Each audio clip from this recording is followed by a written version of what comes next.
This week, the Mississippi River Cities and Towns Initiative held their annual Capitol meeting at the mouth of Sea Change in Washington. But it makes us a hell of a lot more competitive around the world if we have the best infrastructure in the world.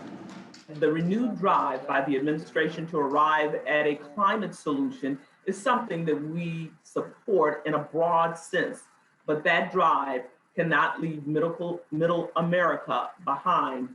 For nearly a decade, the regional mayoral assemblage has promoted economic and environmental security for riparian communities along the crucial inland waterway and cultivated a bicameral congressional caucus able to champion policies beneficial to America's largest watershed.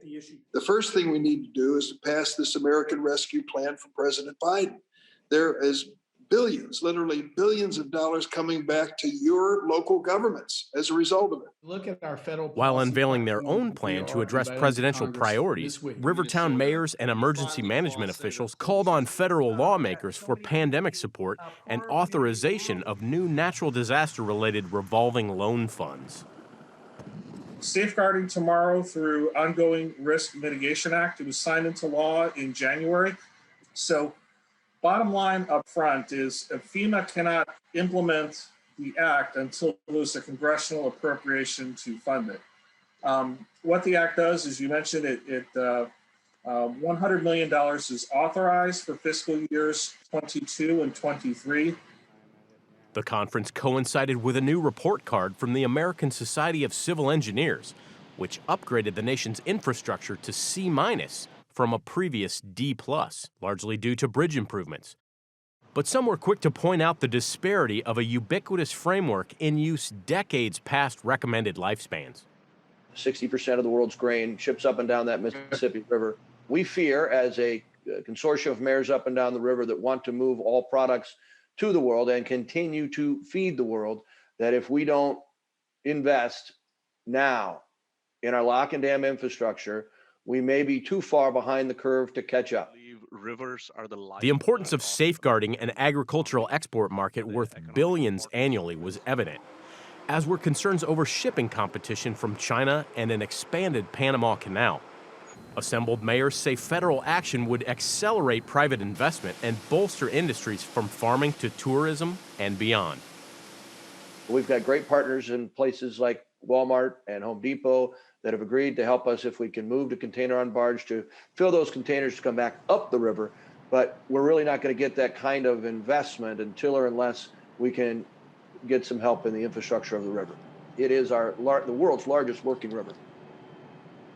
Pollution concerns, specifically the rising tide of chemicals from one-time use plastic products, also were a key component of the summit.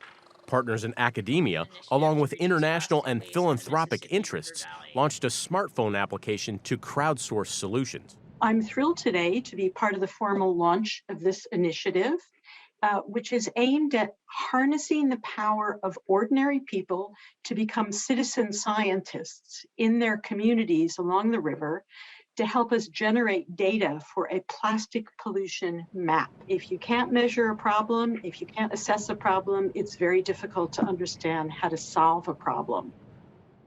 While the temperature figure gets the most attention, it has several cascading impacts. Warmer air attracts more moisture, resulting in higher precipitation.